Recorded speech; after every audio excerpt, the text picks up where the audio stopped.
Hello again. Grandma Lois here. I'm going to tell you the Bible story about Joseph. It was one of my favorite stories in the Bible. So I'm going to turn it on and I'll listen along with you and drink my coffee and enjoy listening. I did this back many years ago when I was much younger, but it was fun when I did it, and I'm glad I can share it with all of you. It's a pleasure. So you listen now. Here we go. Joseph was the son of Jacob, who God renamed Israel. And Israel was Joseph's daddy. And Joseph's daddy, Israel, had several boys. He had several sons. But you know who he loved the best? He loved Joseph the best. He loved him more than any of his other sons because Joseph had been born to his daddy when he was an old man. And he loved him so much because he was the baby's son, and he was just a good boy. Joseph was really a good boy. And so his daddy loved him so much that he made him a beautiful cloak, and it was just beautiful. It had lots of colors on it, and it just was so pretty. It was ornamented with pretty stitches, and it was just a beautiful robe. And his daddy made it for him, and all the other brothers, they kind of got jealous, and that kind of aggravated them. But anyhow, Joseph, one night, he was sleeping, and he had this dream. And so he decided to tell it to his brothers. And he told his brothers this dream. He says, listen to this dream I had. He says, we were binding up these sheaves of grass out in the field, when suddenly my sheaf of grass, it was me, it rose and stood upright. While your sheaves, they just gathered around and bowed down and just bowed down to my sheaf because they were lower than mine, and mine was the best. And his brother said to him, what do you mean by this? Does that mean that you're going to boss us? Why, you mean you actually going to tell us everything to do? And that really made them mad, and they just hated him. They said, well, we hate him. We just don't like him. He's a spoilt brat. We don't like him any. He's daddy's baby, and we just don't like him. He's just a spoilt one. So anyhow, Joseph had another dream. So he decided he was a little bit dumb. You got to admit he shouldn't have been telling all these dreams to his big brothers because he could probably tell they was making him mad. So he had this other dream. He told it to his brothers, and he said, listen, boys. He said, I had another dream, and this time the sun and the moon and the 11 stars were bowing down to me. Now, he had 11 brothers, and he was number 12. Joseph was number 12. And he said these 11 stars were bowing down to me. And so when he told his brothers as well as his father this dream, his father got on him and he said, now, son, what is this dream you had? Will you mean to say that your mother and I and your brothers actually come and bow down to the ground before you? Baloney. I just don't like that kind of talk. And his brothers just really got jealous. And his father just kept this thing in his mind and thought about it a lot. But his brothers were really aggravated with this boy having all these dreams that he's going to be the boss over them. But Joseph was a good boy. Don't forget that. He was just a little bit dumb, to my opinion. Yes. I really think he kind of should have kept his mouth shut. But he made his brothers so mad that one of these days, his daddy said to him, says, now, son, Joseph, your brothers, they've got the flocks of sheep over in the field near Shechem, and I want you to go over there, and I want you to take them some food to eat and some baskets of supplies and stuff, and it's time you started doing some things too. And he said, okay, Daddy, I'll sure take that over there. Says, go and see if everything's all right with them. And says, and then you bring your word back to me and let me know how they're doing. Over from the Valley of Hebron. They were over in the Valley of Hebron. So Joseph arrived over there at Shechem, at the Valley of Hebron, and a man found him wandering around the fields and said to him, says, what you looking for?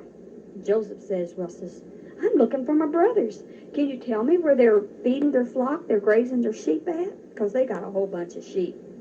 He says, they've moved away from here.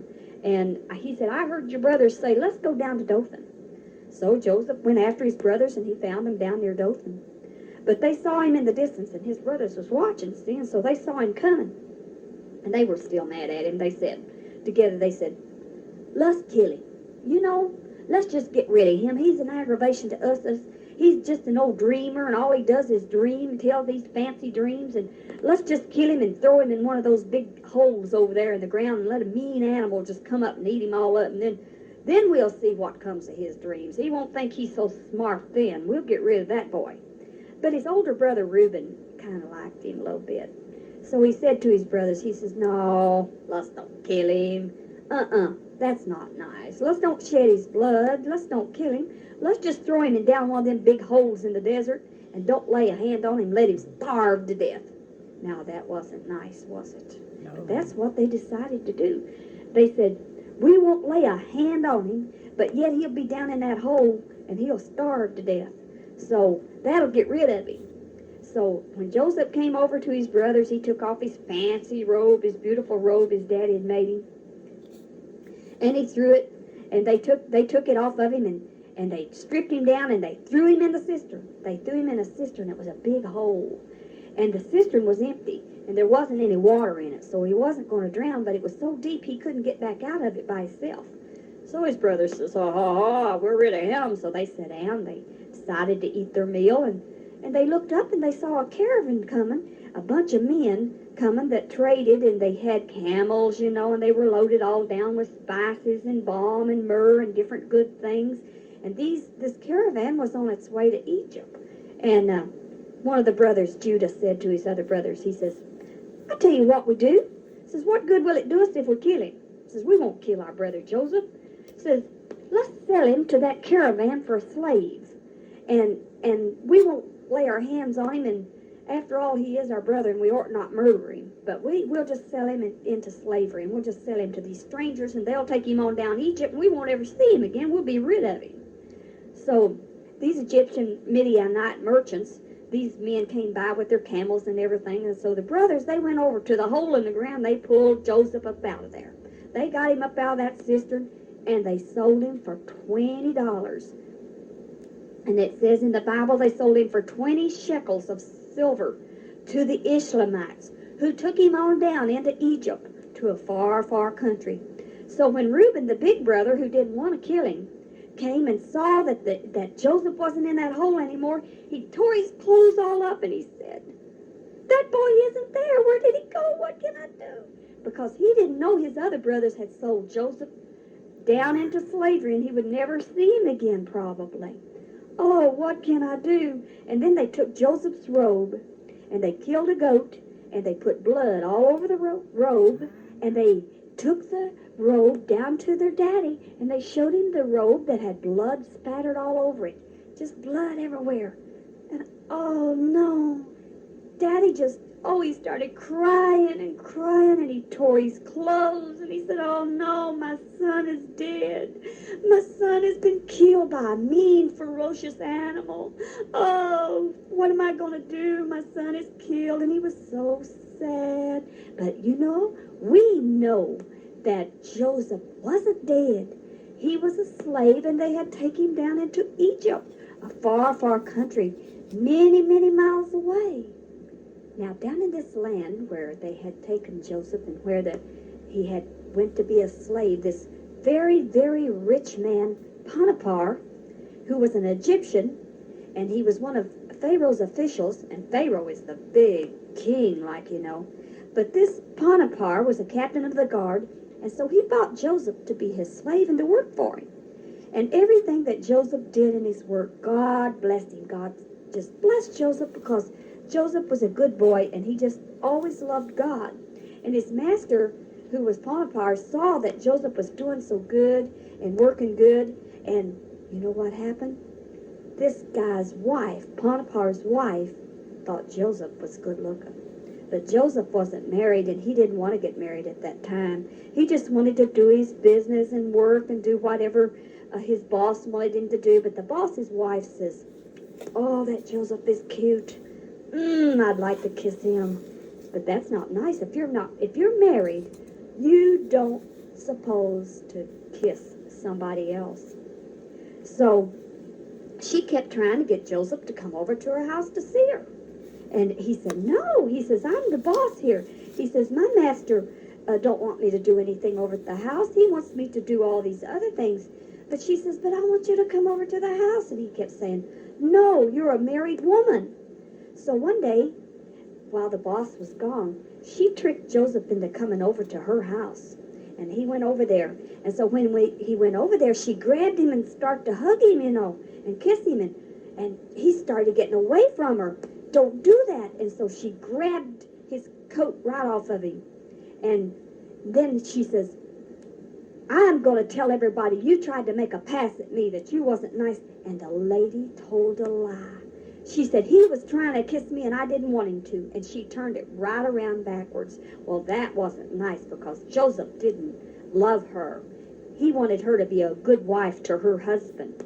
And so when the master heard this story about his wife, he says, I'm going to throw you in jail, Joseph. I've been good to you. I've showed you kindness and I've been good to you. And here you try to kiss my wife and make out with my wife. That's not nice. So you're going to jail. So the boss put him in jail. Poor Joseph. Here he was. He'd been sold into slavery by his brothers. And now he's in jail. So what's he going to do?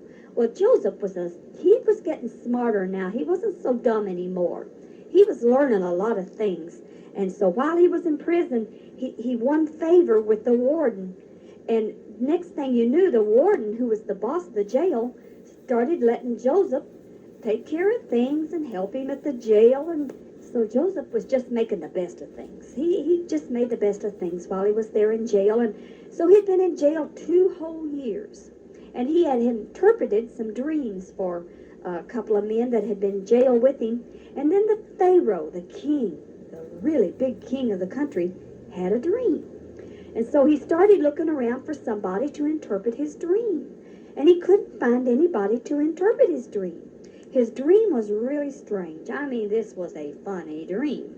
He dreamed that he was standing by the big river, the Nile, when out of this river came 7 cows, and 7 of them was all fat and healthy, and they were grazing among the weeds and the reeds. And then these 7 other cows came out, and they were ugly, and they were all skinny, and they weren't a bit pretty, and they came up out of the river, and they stood by the riverbank. And then them cows were ugly and gaunt, and then there was the 7 fat, pretty cows. And then Pharaoh woke up, so he fell asleep again, and then he had this other dream. In this dream, he had 7 pieces of grain, 7 weeds of grain. They grew, and they were healthy and good, and on a single stalk of wheat, and then on this other one, they had the grain, and it was all withered, and it was all dry, and it was sick looking. So Pharaoh woke up, and he says, I'm all worried. I don't know what this dream means. I need somebody to tell me what this means. So he sent for the chief cupbearer, who is the big wheel with the king, and he says, send for my magicians and all the wise men. But guess what? Nobody could interpret them dreams. And then the cupbearer to the king remembered that he had been in prison with Joseph, and he remembered that Joseph, who is still in prison, Joseph's still there, that he can interpret dreams. So Pharaoh said, go get this Joseph for me and bring him up here. He says, and I want to see if he can tell me what this dream means. So they went down and they got Joseph and they brought him up to Pharaoh. And boy, Joseph, he didn't know what to think. And so Pharaoh said to Joseph, he said, Joseph, he said, I've had this dream, and can't anybody tell me what it means. But I've heard that you can tell me what it means. So would you tell me what this dream means? And Joseph says, oh, Pharaoh, I am very sorry, but I cannot tell you what this dream means. But God will help me, and God will give Pharaoh the answer he wants. Then Pharaoh said to Joseph, he said, in this dream, I was standing there, and there was them 7 fat cows, and there was them 7 skinny cows, and then there was that 7 lean, 7 grains of lean wheat and 7 fat grains, and I just don't know what it means. And then I woke up, and it's been worrying me ever since, and I just got to know what this means. And so Joseph said to Pharaoh, oh, Pharaoh, the dreams that you had, they're the one and the same. They mean the same thing. Joseph said, the 7 good cows are 7 years, and the 7 good heads of grain are 7 years, and it's one and the same. And the 7 ugly cows that came up, and the 7 bad ears of grain is also 7 years. And what the lean years mean, he said, those 7 ugly cows, that means we're going to be hungry. We're not going to have anything in the land for 7 years. Nothing's going to grow. We're just going to have famine. Everybody's going to go around and be hungry. But the 7 fat years means we're going to have real good crops. They're going to have lots of corn, lots of beans, and we're going to have lots of stuff. And there's going to be an abundance in the land. Because after these 7 years of good abundance, then you're going to be 7 bad years. The 7 good years are going to come first, and the 7 bad years. So Pharaoh says, well, what should we do about this dream? So Joseph said, what we should do is those 7 good years, we are to pick all the beans and all the corn and all the wheat and store it up and save it. And then when the bad years come, we'll just get it out of the storehouses and we won't be hungry. And Pharaoh says, man, that's a wonderful idea. Joseph, I want to put you ahead of that. I want you to be the boss. And boy, was Joseph surprised. And he said, okay, Pharaoh, I'll just do that for you. So he put him second in command. And he said, if anybody comes in front of him, says, make way for Joseph, because he is second to me, Pharaoh. And he made Joseph boss. So Joseph was 30 years old when he entered the service of Pharaoh, the king of Egypt. And he went all traveling all throughout Egypt, and during the 7 years of abundance, and the land produced a lot of grain and everything. Well, Joseph just had them stored up. And then before the years came that they were hungry, then Joseph could just be the boss and hand out the food to everybody.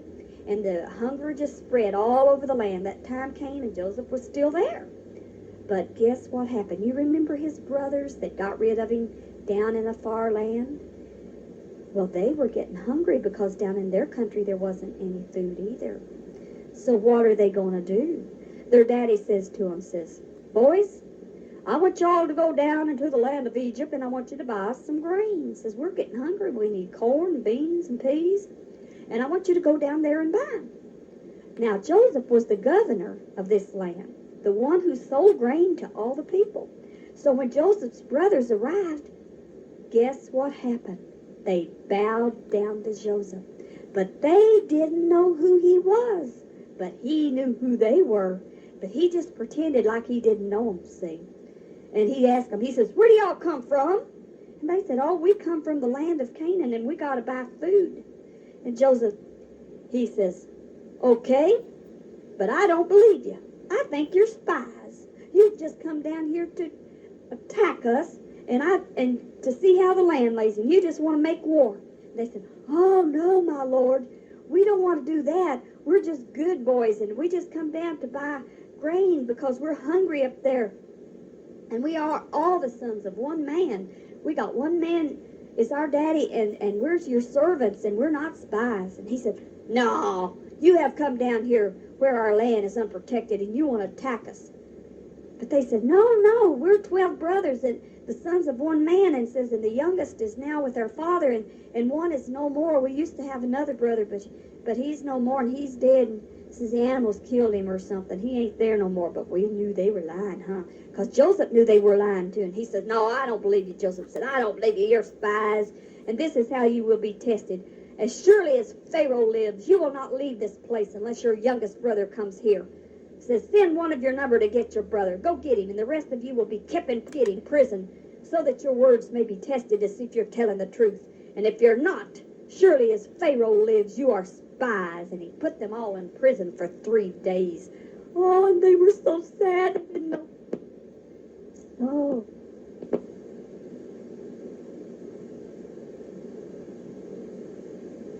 Oh my, what happened? If you're honest men, There it not goes. spies like I think you are, let one of your brothers stay here in the jail while the rest of you go back and take all the beans and everything back to your daddy, to your starving family, and then we'll see what happened. So this they proceeded to do, and sure enough, he says, they said to each other, boy, the brothers, they were real upset. They were so upset. He said, surely we're being punished because what we did to our brother Joseph. We shouldn't have sold him down to slavery. But they didn't recognize that that was Joseph. They didn't know that. And Reuben, the one that had tried to save him, he says, Didn't I tell you it was bad to sin against that boy? But you wouldn't listen. Now we got to give accounting for his blood. It's catching up with us. They did not realize that Joseph could understand everything they were saying because he was using an interpreter, and he could understand their language even though he was in a far land. And so he turned away from them and he began to cry. And he didn't let them see he was crying because he turned his back.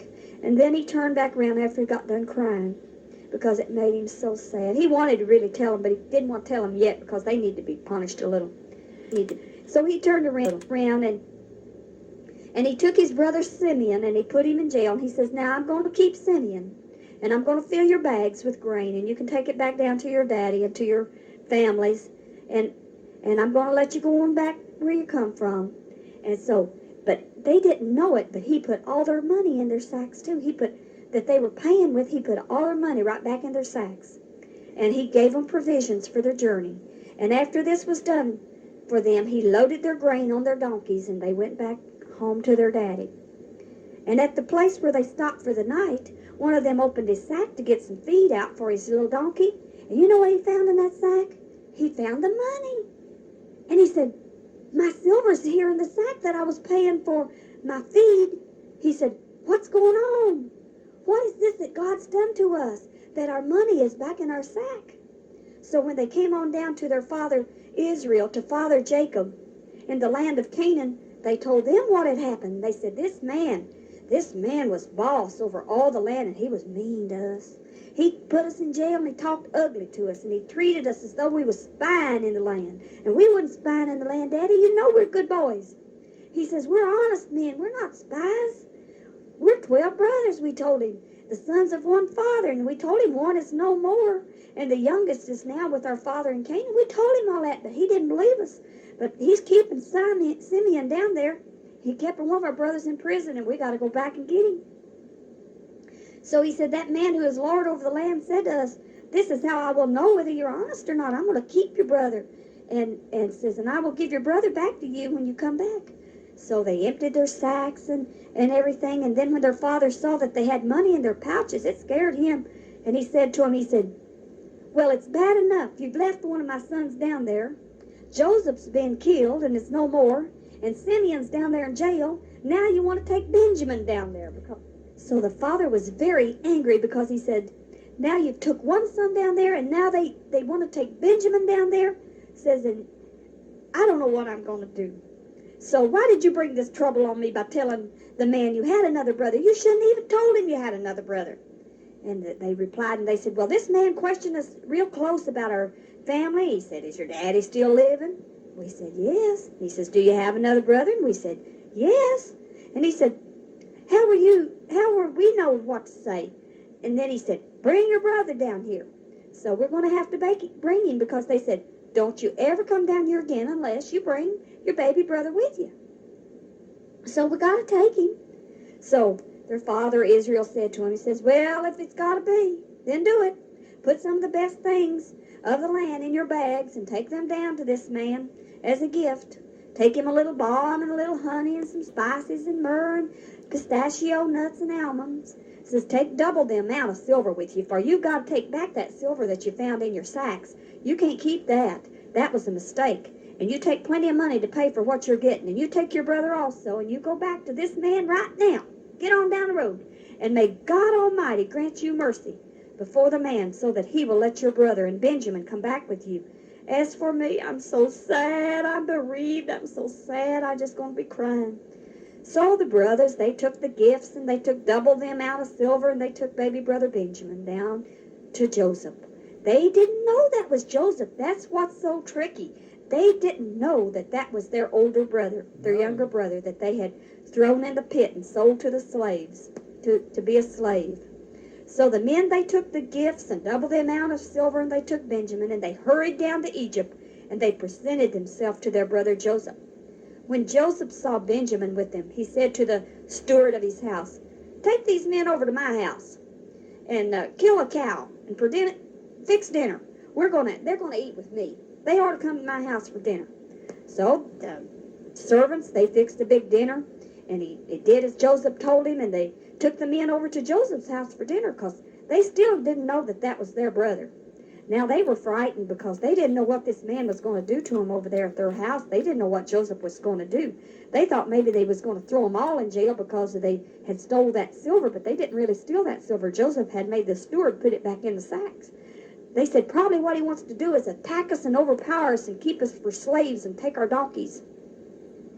But they went up to Joseph's steward and they spoke to him at the entrance of the house and they said, "Please, sir, we came down here the first time to buy food. But at that place we stopped for the night, we opened our sacks and we found our silver in it at the exact weight in the mouth of the sack. So we brought it back with us. Here it is. We didn't steal it." And so they tried to give it back and the steward said, "It's all right. Don't be afraid. Your God and the God of your father has given you treasure in your sacks.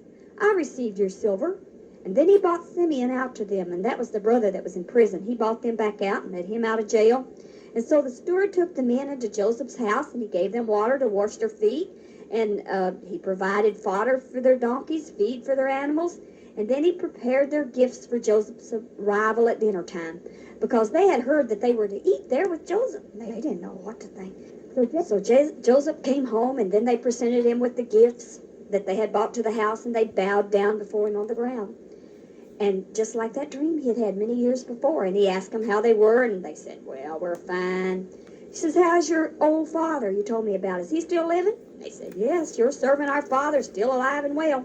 And they bowed down low to pay him honor. Do you remember that dream he had? That came true, didn't it, kiddos? That was a true dream that Joseph had. So Joseph looked about and he saw his brother Benjamin. That was his baby brother that he had never seen, his own mother's son. And he asked, "Is this your youngest brother, the one you told me about?" They said, "Yes, this is our youngest brother."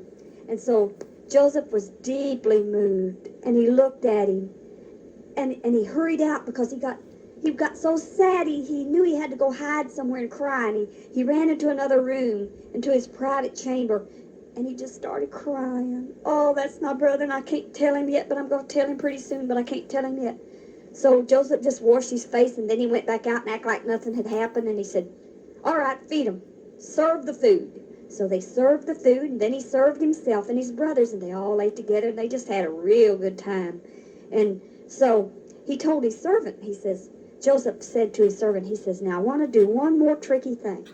He says, "I want you, when you fill up their sacks with grain, I've got this silver cup here, and I want you to put it in Benjamin's sack, in Benjamin's bag." And so the servant says, "Okay, I'll do what you said." So when the morning came, his brothers got up and they left, and they were on their way out of the city, and they'd got a good distance. And Joseph said to his servant, he said, "Go after those men at once, and when you catch up with them, say to them, 'Why have you repaid good with evil? Isn't this the cup my master drinks from? This is a wicked thing you have done.'" But Joseph had told them to put that cup in there. He was doing a tricky thing, wasn't he? So the servant, he ran out and he caught him, and he says, "You've been doing a wicked thing. What makes you do that? Open up that sack and let me see what's in there." So they opened up the sack, and guess what was in Benjamin's sack? That silver cup was in Benjamin's sack, and the cup was found there. And so they took him back, and Joseph was still at his house, and all the men came in, and Joseph said, "This is a very bad thing you've done, stealing my cup." But says, "The only man that has to be my slave, I'm going to make him my slave, is the one that had the cup in his sack. He's going to be my slave." Wow. And the other 11 brothers, they started crying. They said, "Oh, no, master, you can't do that. That's our baby brother, and if our daddy don't have our baby brother, because he done lost one other boy was killed, Joseph was killed," said he'll cry, and he will never forgive us if we don't take our baby brother back. You can't keep him, please. Just don't do that." And so Joseph said, "Yes, he is going to be my slave. He cannot go back. I'm very angry with you for stealing this cup. And you must go on home. I'm keeping Benjamin." And so he kept Benjamin. But the older brother Reuben says, "Let me stay in his place." Says, "Let me take his place. You don't want to keep him. I want to stay in his place." But Joseph said, "No, he cannot stay in his place. I'm keeping him." But Joseph couldn't he couldn't control himself any longer. He said, oh, this is too much. I got to tell them the truth. I got to tell them who I really am. They don't know I'm really Joseph. And this is the part that I like really good, kids, when Joseph, he couldn't stand it no longer. And he said to his brothers, he says, I'm your brother Joseph. I'm the one you sold into slavery. Is my daddy still living? They said, yes. But they were so terrified. It scared them. They didn't know this big man was Joseph. Wow. And Joseph said to him, says, come close to me. Come over here real close. He said, I am your brother Joseph, the one you sold into Egypt. Now don't be afraid, and don't be angry with yourselves for selling me here, because it was to save lives that God sent me ahead of you. For 2 years now, y'all have been starving, and for the next 5 years, you're going to be starving. But God sent me ahead of you here so that I could be in the position I am, so that I could be boss, and I could preserve you and save you, and so you wouldn't starve to death, and Daddy wouldn't starve to death. So it wasn't you that sent me here, but God sent me here. Amen. He Yes. made me father to Pharaoh, lord of his entire household, and a ruler of all of Egypt. So therefore, hurry back to your daddy and say to him, this is what I say. God has made me lord of all Egypt. Come down to me. Don't delay. You shall live in the land of Goshen, near me, you and all my brothers and all your grandchildren and all your sheep and all your donkeys, and I will provide for you, because 5 years is going to be hungry even yet. And you're going to come down here and you're going to be happy, because if you don't, you're going to starve to death. You can see for yourselves, and so can my brother Benjamin, that it is really I who am speaking to you. Tell my father all about the honor accorded to me in Egypt, and about everything you've seen, and bring my father down here quick. And then he threw his arms around him, and he just hugged him and kissed him, and he was so glad to see him, and he was crying, and he was weeping. And afterwards his brother talked to him, and they told him all the news. And when the news reached Pharaoh's palace that Joseph's brothers had come, well, Pharaoh and all the officials came down, and they said, oh, this is wonderful. Give your brothers lots of food and let it take it back to your home with them, and just be good to them, and take all these carts and fill it with food, and take it to your wives and your children, and bring them down and let them live with us. So the brothers went back home, and they got Joseph's daddy and his mama and all of his brothers and sisters to come and live with them. And Pharaoh had given Joseph a real good wife to live with him. And then the family just lived together. And Daddy came down into Joseph, and he said, we're going to get to live together for the rest of our life, and we're so happy, and we just thank God that we get to be here with you, Joseph. And so they had a good life, and God was good to them, and we thank God for what he did in their lives, because God is still doing things in people's lives, and God loves us, and he doesn't want us to be bad, but he wants us to be good, and we want to please God and live for him. Now I'm going to tell you another story that you might like real well. It's the story of Jonah.